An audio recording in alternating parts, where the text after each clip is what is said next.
우리 시간 함께 주신 말씀 함께 봅니다.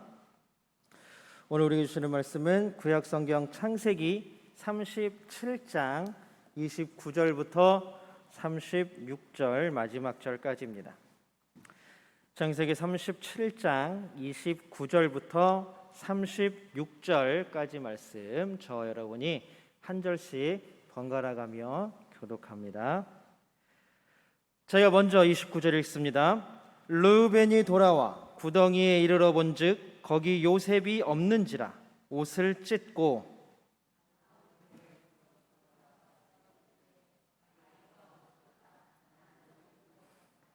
그들이 요셉의 옷을 가져다가 순염소를 죽여 그 옷을 피에 적시고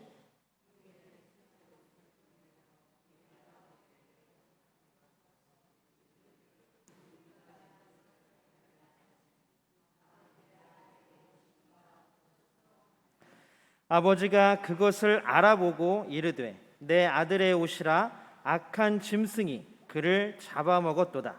요셉이 분명히 찢겼도다 하고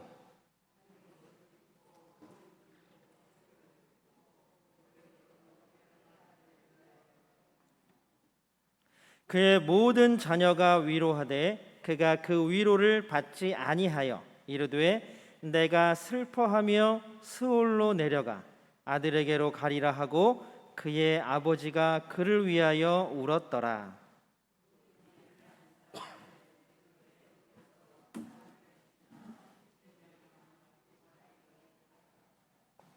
아멘. 이 시간 함께 예배하는 모든 분들 주님의 이름으로 환영합니다.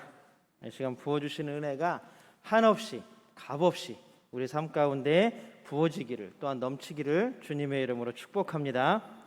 우리 함께 예배하는 모든 분들과 함께 사랑의 인사 나눕니다. 우리 앞에 뒤에 옆에 보시면서 인사 나눕니다. 사랑합니다. 축복합니다.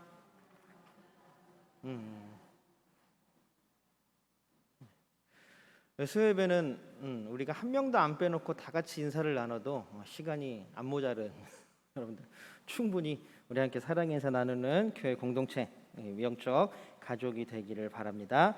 우리 하나님께 믿음의 고백 올려드립니다. 우리 두 손을 하늘을 향해 번쩍 들고 우리 함께 간절히 하나님 앞에 믿음의 고백 올려드립니다. 하나님 좋습니다. 감사합니다. 사랑합니다. 하나님이 하시면 무엇이든지 다 이루어집니다. 하나님 좋습니다. 감사합니다. 사랑합니다. 하나님이 하시면 무엇이든지 다 이루어집니다. 아멘. 하나님께 영광의 박수 올려드립니다. 우리나라 속담에 핑계 없는 무덤 없다라는 속담이 있습니다. 다 알고 계시죠? 아마 모든 일에는 그 일을 그렇게 만든 원인이 있다라는 이야기입니다. 그런데 이게 단순히 이 핑계 없는 무덤 없다라는 이 속담에서 그냥 그 일의 원인이 이것입니다라고 말하기보다는 내가 그 일의 원인이 아니다라는 것들을 드러내는 거죠. 나 때문에 이런 거 아니다. 다른 어떤 이유 때문에 이런 것이다라고 원인을 자신의 잘못은 감추고 남에게 그 일의 원인들을 돌리는 것을 말합니다. 그런데 인간은 참 핑계 없는 무덤 없다라는 속담에 어울리는 삶을 살아갑니다. 가장 첫 사람이었라고 이야기하는 아담과 하와의 문제를 한번 살펴보십시오. 아담과 하와가 선악과를 딱 따먹고 하나 앞에 죄를 지었을 때에 하나님이 아담에게 묻습니다. 너 도대체 이 선악과를 누가 따먹으라고 하더냐? 그랬더니 아담이 뭐라고 하냐 하면 저에게 주신 아내 하와가 그것을 주길래 먹었습니다. 내 책임 아니라는 거죠. 그랬더니 또 하와에게 하나님이 묻습니다. 너는 도대체 왜 이 선악과를 먹었느냐? 누가 너더러 그것을 먹으라고 하더냐? 라고 질문했더니 하와는 뭐라 그럽니까? 뱀이 나를 꼬셔서 그것을 먹게 했다. 이때부터 가정이 불화했던 것 같아요.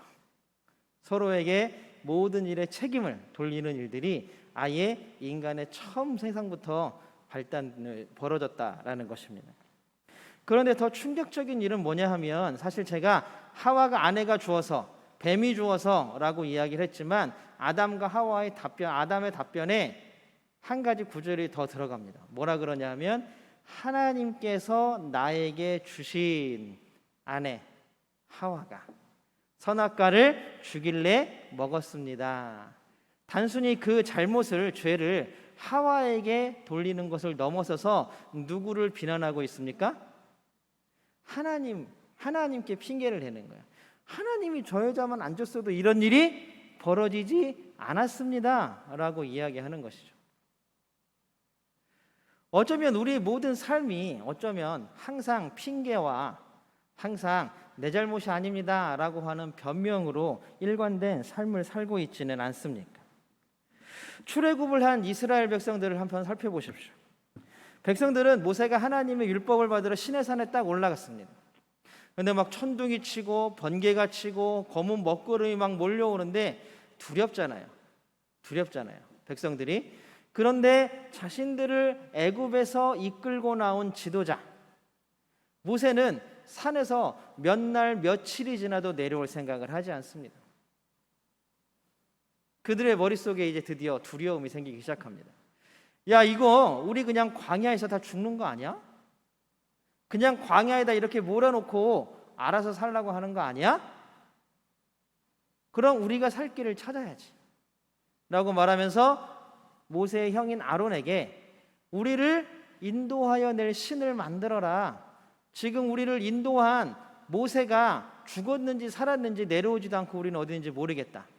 우리를 인도할, 이 광야에서 인도할 신을 만들어내라. 그래서 아론이 무엇을 만들었습니까? 금송아지를 만들죠. 하나님이 화가 나셔서 모세에게 내려가라 라고 말씀하십니다.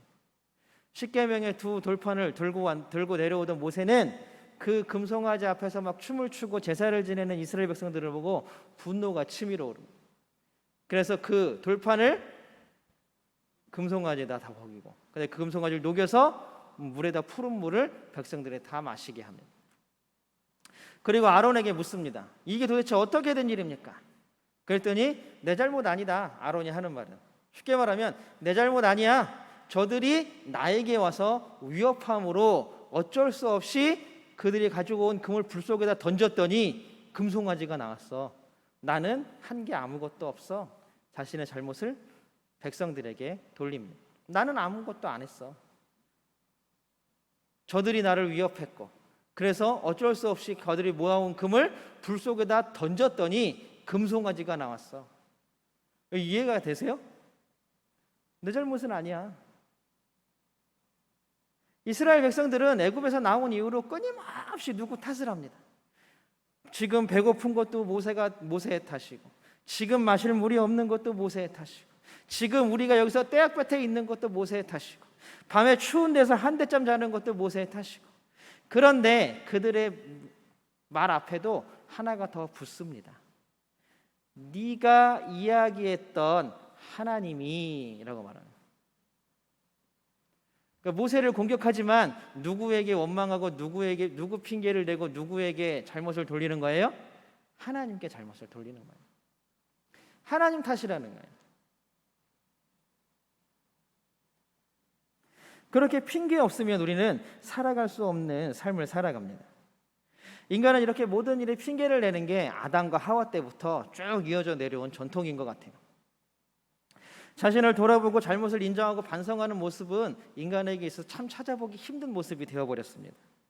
대신에 모든 일의 책임에서 나는 어떻게 쏙 빠질까? 내가 누군가에게 일이 잘못되었음을 전달해야 되는데, 내가 직장 상사에게, 내가 친구들에게 뭔가 잘못되었음을 전달해야 되는데, 이 잘못된 거에서 나의 잘못을 어떻게 하면 최소화한, 아니면 내가 잘못한 것은 아예 없는 것처럼, 마치 나와는 상관없는 일인 것처럼 어떻게 전달할까라는 생각들만을 하고 고민하며 실행합니다. 그러니 당연히 핑계 없는 무덤이 없다라는 말이 우리의 삶에 딱 들어맞는, 우리가 뭐라 그래요? 선조들의 지혜라고 말을 하는 거죠. 요셉의 형들에 의해서 요셉이 애굽으로 팔려갑니다. 형들은 자신들이 쌓아왔던, 그리고 자신들 가슴속에 쌓아왔던 울분과 화를 이렇게 동생을 팔아버림으로 표출하고 나타냅니다. 그러나 그 전에 팔기 전에는 어떤 거였어요? 요셉을 죽이려고까지 했었어요. 그들의 분노와 화가 그렇게 많이 쌓여 있었다라는 것입니다. 어쩌면 이제 요셉을 팔아놓고 형들은 마음이 좀 시원했을까요? 형들의 마음은 좀 어떻게 할까요? 이제 드디어 복수했다 라는 생각이 들었을까요? 그랬던 것 같아요. 이 뒤에 나오는 구절들을 읽어보면 이 형들의 어쩌면 그 먼저 일이 무엇 때문에 잘못되었다라는 걸 다 떠나서 형들의 모습들을 보면 우리는 너무나 가슴을 치면서 아파해야 하는 형들의 모습, 그 모습을 통해서 우리의 모습을 볼 수 있습니다. 어쨌든 자신들의 마음의 상처를 동생의 희생으로 치유한 것 같이 행동합니다. 드디어 눈에 가시 같던 요셉을 우리가 제거했다. 우리의 삶의 가장 큰 걸림돌이라고 생각하는 요셉을 우리가 드디어 해치웠다. 우리 삶에 있어서 여러분들의 삶에 있어서 가장 눈에 가시 같은 가장 큰 걸림돌이라고 생각하는 것이 무엇입니까? 여러분들은 그것들을 어떻게 해결하고 어떻게 그것들을 나의 인생에서 치워버리려고 노력합니까? 오늘 요셉의 형들은 요셉을 애굽에 그냥 아예 팔아버림으로써 자신들과 전혀 이제는 연관되지 않는 삶으로 내어 쫓음으로 인해서 죽음도 마찬가지죠. 그 문제를 해결하려고 합니다. 근데 이러한 방법은 결국 계속해서 문제를 일으키는 시작이 될 수밖에 없습니다. 이 문제를 통하여서 이제 뒤에 이어지는 모든 문제들이 일어나지 않습니까? 야곱의 가족은 어떻게 생각하면 하나님의 복과는 거리가 멀어 보이는 가족입니다. 아니면 아들이 팔려가고 형제들끼리 그렇게 죽일 정도로 미워하고 싫어하고 싸우는 가정이 어떻게 하나님의 복 받는 가정이라고 말하겠습니까? 결국 아들들은 자신들의 잘못을 또한 감추기 위해서 핑계에 핑계를 더합니다. 그러나 결국 우리가 살아오면서 예전부터 항상 우리에게 들려오는 말처럼 진실은 어느 순간 드러나기 마련입니다. 그렇게 진실이란 말은 참 두렵고 무서운 것입니다. 야곱의 아들들은 나름 치밀한 준비를 거칩니다. 자신들이 벗긴 요셉의 옷, 그 옷을 이용해서 자신들의 계획들, 핑계거리를 만들어냅니다. 우리 31절 말씀을 세 번역으로 한번 읽어볼까요? 31절 말씀을 세 번역으로 한번 읽어보겠습니다. 시작. 그들은 순념소 한 마리를 죽이고 요셉의 옷을 가지고 가서 거기에 피를 묻혔다. 자신들이 저지른 잘못을 들키지 않게 하기 위해서. 요셉이 없어진 거는 자신들이 팔거나 죽인 게 아니라 어떻게 된 거예요?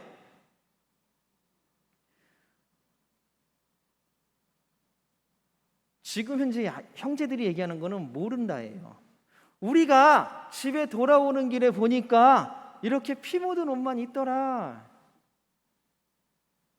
우리의 잘못이 아니다. 우리는 요셉을 본 적도 없다. 요셉이 죽었다고 단정짓지도 않습니다. 요셉이 어떻게 됐다고 아버지에게 보고하지도 않습니다. 단지 그들이 하는 말은 무엇이냐 하면 32절을 같이 우리 세 번역으로 볼까요? 32절에 너무 그들의 말이 잘 나와 있으나 보겠습니다. 시작. 우리가 이 옷을 주었습니다. 이것이 아버지의 아들의 옷인지 잘 살펴보시기 바랍니다. 와, 세상에 이렇게 간이 크고 뻔뻔하게 자신의 잘못을 둘러대고 핑계댈 수 있는 사람이 있습니까? 아니, 요셉이요? 요셉 우리 양치는데 안 왔는데? 그런데 오다 보니까 이 옷을 발견하긴 했는데 아버지, 이 옷이 요셉이 입던 옷 같은데 아버지 한번 살펴봐 주세요. 저희는 잘 모르겠어요. 우리가 대는 말들의 대부분의 핑계들이 이런 것 아닙니까? 나는 잘 모르겠는데 그냥 누가 그렇게 한 것 같은데 일이 이렇게 돼버렸네? 나는 잘 모르겠는데 누가 그렇다네? 나는 거기에 전혀 간 적도 없고 만난 적도 없고 이야기 나눈 적도 없는데 일이 그렇게 돼버렸네? 어떻게 알았지? 우리들이 하는 말이잖아요. 지금 요셉의 아들들이 하는 말이 우리가 하는 말이에요. 우리 잘 요셉 본 적이 없는데 아버지 보내셨어요? 그런데 오다 보니까 이런 피 묻은 옷을 내가 하나 주웠는데 이게 요셉의 옷인가? 우리는 잘 모르겠는데 아버지 한번 보세요. 결국 자신들의 입이 아니라 아버지의 입을 통해서, 아버지의 마음을 통해서 요셉의 죽음을 확인하게 합니다. 결국 자신들은 어떠한 일에도 관여하지 않았다. 아버지에게 책망받을 일이 전혀 없었다. 우리가 책임져야 할 일은 아무것도 없다. 수천 년 전이라, 지금 막 우주선이 날아다니는 21세기나 사람의 말은 다 동일한 것 같습니다. 거기서 거기인 것 같습니다. 사실 형들과 요셉의 사건의 발단은 야곱의 차별이었습니다. 야곱이 이런 사건들의 원인들을 가장 크게 제공한 거예요. 그건 언제부터였습니까? 사실 따지고 보면 요셉의 그러한 차별적인 성격은 언제부터예요? 부모님에게 물려받은 거잖아요. 이삭과 리브가 어머니와 아버지의 그 나누어진 편애,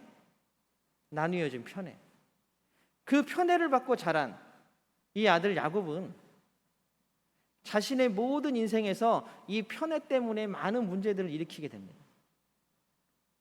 레아와 라헬 두 아내가 있었지만 누구를 더 사랑했어요? 라헬을 더 사랑했습니다. 나중에 두 아내의 몸종까지도 아내로 취했지만 4명의 아내 중에 누구를 가장 사랑했어요? 라헬을 사랑했습니다. 라헬을 사랑하다 보니까 다른 아내들이 낳은 자식들도 눈에 들어오지 않아요. 누구만 눈에 들어와요? 요셉만 눈에 들어오는 거예요. 형들은 우리가 지난주에 얘기했던 것처럼 형들은 저 멀리 그 먼 길을 일하러 가는데 요셉은 집에서 그 멋있는 채색 오늘 나오는 채색 옷을 입고 살아갑니다. 이 채색 옷이야말로 야곱의 자녀들을 차별하는 상징과 같은 물건입니다. 이 채색 옷이 지금 오늘 정말로 중요한 역할을 하고 있는 거예요. 당신의 차별, 아버지의 편애가 이런 형제간의 비극을 불러왔다라는 사실은. 야곱은 이렇게 아들을 잃었습니다. 그런 고난과 고통 가운데에서도 자신을 돌아보지를 못했어요.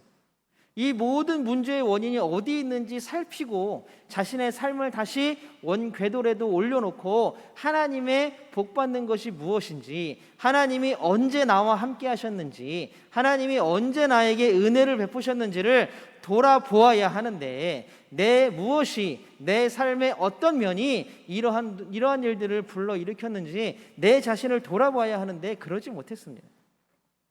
우리 나중에 또 한번 보겠지, 시간이 지나면 보겠지만 자식들이 가나안 땅에 가뭄이 들어서, 애굽 온 땅에 가뭄이 들어서 곡식을 한번 팔러 갔더니 요셉이 자신의 정체를 감추죠.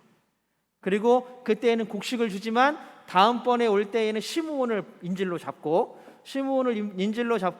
다음번에 올 때 막내 아들, 너희의 막내 동생 누구예요? 베냐민은 요셉의 친동생입니다. 라헬이 낳고 죽은 아들 베냐민을 데려오지 않으면 곡식을 주지 않겠다. 너희들을 첩자로 대하겠다라고 말합니다. 그래서 아들들이 르우벤부터 유다까지 아버지에게 부탁합니다. 우리의 자녀들과 우리의 모든 식구들이 살려면 애굽에서 곡식을 받아와야 돼요. 그런데 가려면 베냐민을 데려가야 돼요.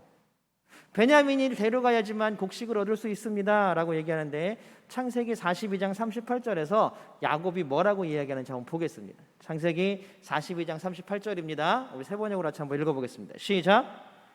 막내를 너희와 함께 그리로 보낼 수는 없다. 끼고 사는 거예요. 왜? 요셉을 괜히 한번 멀리 심부름시켰다고 어떻게 됐어요? 죽었잖아요. 그러니까 이 베냐민을 절대 형들과 먼 길을 보낼 수 없는, 끼고 사는 거예요. 그런 놀라운 일이 벌어졌을 때 이 원인이 무엇인가, 내가 무엇을 잘못했는가라는 것들을 바라보는 대신에 그 편애는 더욱더 심각해지고 더욱더 자신을 다친 사람으로 만들었습니다. 내가 이런 비극을 겪지 않는 방법은 베냐민을 더 싸고 도는 거, 더 끼고 도는 거, 이 방법밖에 없다라고 생각하는 거죠. 야곱은 요셉이 왜 그렇게 되었는지 아주 생각해 보지 못했습니다. 왜 우리 가정이 이렇게 되었는지 생각해 본 적이 없는 거예요. 왜 우리 가정이, 왜 나의 이 수많은 아들들과 딸들이 이렇게까지 되었고 왜 이렇게까지 불화했는지. 그렇잖아요. 그냥 르우벤이 살려주자라고 했는데 그 말을 동생들이 듣지를 않았습니다. 그들이 좋을 대로 행한 거죠. 그들의 이미 아들들, 그리고 큰 폭력까지 휘둘러서 세겜성에서 많은 사람들을 학살하기도 했던 아들들입니다. 야곱의 아들들은 또한 어떻습니까? 그들은 채색옷을 찢고 순념소에 피를 묻혀서 요셉이 죽은 것처럼 했어요. 그리고 슬픔과 비통에 빠져있는 아버지를 위로합니다. 우리 오늘 본문 37장 35절을 같이 한번 보겠습니다. 37장 35절입니다. 같이 보겠습니다. 시작. 그의 아들 딸들이 모두 나서서 그를 위로하였지만. 무섭지 않으세요? 자신들이 그렇게까지 저질러 놓고 아버지가 통곡하고 오는데 그 옆에서 위로하는 거예요.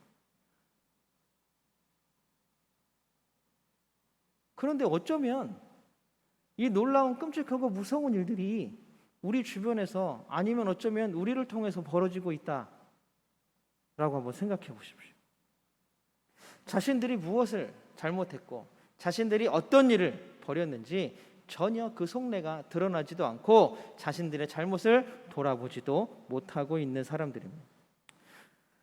이 아들들은 피 묻은 채색옷을 아버지에게 내보이면서 어떤 마음이 들었을까요? 어떤 생각을 했을까요? 그러지 않을까요? 일이 이렇게 된 것은 누구 책임이에요? 아버지 책임이에요. 요셉에게 해준 거에 10분의 1만 우리한테 해줬어도, 요셉에게 해준 거에 절반만 우리에게 해줬어도 이러진 않았을 거예요. 눈에 가시 같은 요셉을 제거했으니 이제 우리는 시원하다. 우리는 해방됐다. 우리가 아버지에게 정당한 권리를 얻을 수 있겠다. 채색옷을 바라보면서, 피 묻은 채색옷을 바라보면서 아버지는 악한 짐승을 떠올렸고, 요셉을 팔아버린 형들은 아버지의 편애를 떠올렸습니다. 누군가 이 일에 대한 책임을 져야 하는 것들로 악한 짐승과 아버지의 편애, 결국 둘 다 자기를 돌아보지 못하는, 그래서 끔찍한 일이 벌어지는 가정이 되고 말았습니다. 어떤 누구도 자신의 잘못을 똑바로 바라보지 못하고 있습니다. 여러분들 2000년대 초중반 후반 이렇게 갈 때 카톨릭에서 우리 천주교라 그러죠. 카톨릭에서 뭘 얘기해, 구호를 딱 하나 내뱉은 게 있어요. 그게 굉장히 유명해졌어요. 뭐냐면 내 탓이오. 다 들어보셨죠? 내 탓이오. 그것들을 이제 막 카톨릭 신도들이 차에다가 막 붙이고 다니기도 하고, 막 이렇게 무슨 뭐라 그러죠? 장신구 같은 게 막 해가지고 팔리기도 했습니다. 내 탓이오. 무엇입니까? 세상의 모든 일들이 벌어지는 것들이 내 탓이라는 이야기입니다. 그리고 이 내 탓이오 운동과 함께 벌어졌던 게 카톨릭을 중심으로 환경운동이 벌어지기 시작을 했어요. 그리고 이제 후에 더 늦게, 이제 거기 카톨릭은 구교, 우리는 신교죠. 우리 신교, 개신교를 중축으로 이제 환경 네트워크 운동이 또 카톨릭보다는 조금 늦게 시작이 되었습니다. 그러니까 그것도, 환경 문제 또한 내 탓이오가 시작이었다는 것입니다. 이 모든 일들이 벌어진 것, 이 위험한 일들이 벌어진 것이 다 누구 탓이라는 얘기예요? 내 탓이오라고. 가정의 불화와 문제가 누구 탓입니까? 내 탓이오. 지금 우리가 살아가는 교회와 우리가 살아가는 사회와 직장과 이 나라의 모든 문제들이 누구 탓입니까? 내 탓이오. 그런데 이 내 탓이오라는 운동이 벌어지면서 무슨 또 사람들이 그것들을 얼마나 희극적으로 해석을 하냐면, 내 탓이오가 아니라 왜요? 내 탓이오, 네 탓이오. 사람들은 참 희한한 것 같아요. 기독교는 우리는 모두 죄인이라는 것, 그것을 인정하는 것에서 출발합니다. 내가 죄인이어야 하나님께서 예수 그리스도를 통하여 구원해 주시는 구원의 은혜가 나의 것이 되는 것입니다. 내가 죄인이 아니라면 나는 구원받을 필요가 없잖아요. 그럼 예수 그리스도가 필요가 없는 거예요. 그럼 하나님의 사랑이 필요가 없는 거예요. 결국 교회, 그리스도인이라는 것은 가장 출발점은 내가 죄인입니다. 지금 이 세상의 모든 것이 다 누구 탓이에요? 내 탓이라는 말입니다. 라고 고백하는 사람, 그 사람이 그리스도인의 출발점에 서 있는 사람입니다. 그래야 하나님의 구원의 은혜가 나에게 감사함으로 다가오지 않겠습니까? 그럼에도 불구하고 이 믿음의 핵심인 내가 죄인입니다. 내가 하나님 앞에 죄인입니다. 하나님, 내가 잘못했습니다. 하나님, 내 탓입니다. 라고 말하는 것들이 사라지고 있습니다. 믿음의 가장 핵심인 문제들을 놓치고 살아갑니다. 죄인이 죄인을 정죄하고 죄인이 죄인을 나무라는 것이 지금 우리의 교회가 되고 말았습니다. 그렇다고 우리가 교회 안에서 그래 나도 죄인이니까 제가 저러고 다니는 거 다 이해하자. 그래 쟤도 죄를 짓고 나도 죄를 짓자. 죄가 많은 곳에 은혜가 더 풍성하겠지. 이걸 얘기하는 게 아니에요. 결국 누구든지 이 안에서 누가 누구를 정죄하거나 할 수 없고 우리는 뭘 구하는 사람들이에요? 하나님의 은혜를 구하는 사람일 뿐이라는 것입니다. 내가 하나님의 은혜를 받은 사람이면 저 사람도 하나님의 은혜가 필요한 사람이라는 것들을 인정하라는 것입니다. 바로 내 탓이에요. 나와 너와 나가 똑같다는 인식이 있어야 교회 공동체가 가능해진다라는 것입니다. 우리 마태복음 7장 5절을 한번 같이 읽어볼까요? 마태복음 7장 5절에는 우리가 너무나 잘 아는 구절이 나와 있습니다. 같이 한번 읽어보겠습니다. 시작. 먼저 내 눈에서 들보를 빼내어라. 그래야 내 눈이 잘 보여서 남의 눈 속에 있는 수 있을 것이다. 맞습니다. 우리는 계속해서 핑계대기에 급급합니다. 야, 너 이렇게 더러워. 나 자신을 절대 바라보지 못합니다. 나는 막 넥타이가 막 삐뚤어져 있고 막 옷도 막 이렇게 돼 있고 막 여기도 찢어지고 저기도 찢어지고 어디 가서 묻혀왔는지 흙이 온몸 사세인데 너는 교회 오는데 왜 그렇게 입고 와? 이럴 수 있습니까? 나 자신을 바라보고 나 자신을 인정하고 나 자신이 먼저 털어버리고 바로잡고 나 스스로를 하나님 앞에 은혜 받아야 할 죄인임을 인정하고 나아갈 때에 우리 같이 가자 할 수 있는 것입니다. 우리 함께 가자라고 할 수 있는 것입니다. 그럴 때에야 교회는 공동체가 되고 가족이 되는 것입니다.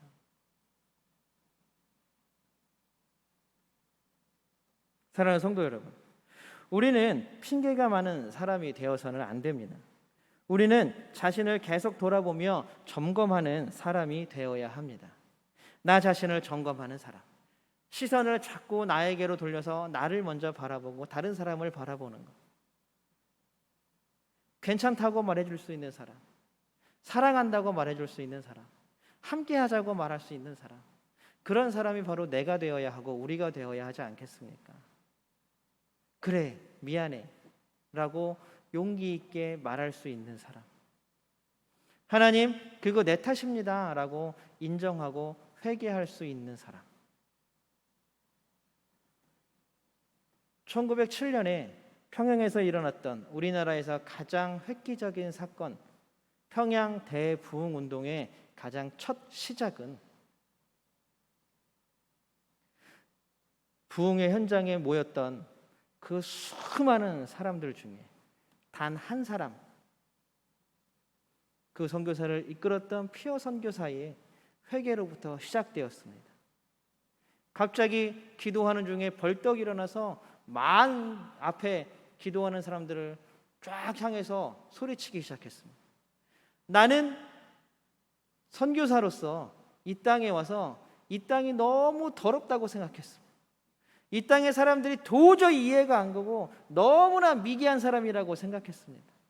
그러니 나는 당신들보다 우월하다고 생각했습니다. 그런 교만이 내 마음에서 당신들과 나를 갈라놓게 했습니다 라고 시작하는 자기 고백과 자기 회개에서부터 평양의 대부흥운동이 시작했습니다. 선교사가 그렇게 회개하자마자 각각 자리에서 막 일어나더니 평양의 굉장히 유명한 장로가 내가 하나님 앞에 간음을 하였습니다라고부터 시작해서 모든 사람들이 자신의 죄를 고백하기 시작했습니다. 자신이 내가 죄인입니다. 그 회개의 운동이 평양의 대부흥운동 1909년, 1910년까지 이어지는 한조선교회의 부흥의 시작이 되었다라는 것입니다. 자꾸만 나 자신을 그 자리에서 빼려고 하지 마십시오. 우리는 서로 인정하고 나와 너가 같다는 것을 분명히 알아야 합니다. 우리의 시선을 나를 바라보게 됩니다. 그리고 나 자신을 점검하고 나 자신을 하나님께 맞추어 가려는 노력, 그것이 우리에게 먼저 되어야 하지 않겠습니까?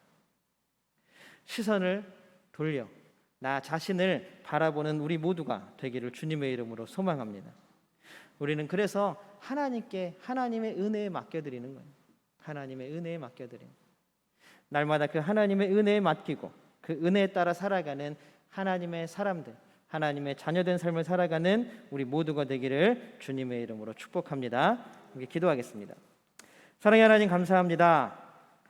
우리가 날마다 하나님을 향하여 이런저런 소원들을 이야기하고 기도하지만 우리 스스로의 삶들을 하나님께 어떻게 고백하는지 우리가 다시 한번 우리의 마음과 우리의 삶들을 점검하게 하여 주시고 나 자신을 바라보고 나 자신에 있는 모든 얼룩들과 찢어짐과 피 묻은 것들을 하나님께 먼저 아뢰이고 그 용서의 은혜를 받고 하나님 앞에 나아가는 하나님의 자녀들이 되게 하여 주시옵소서.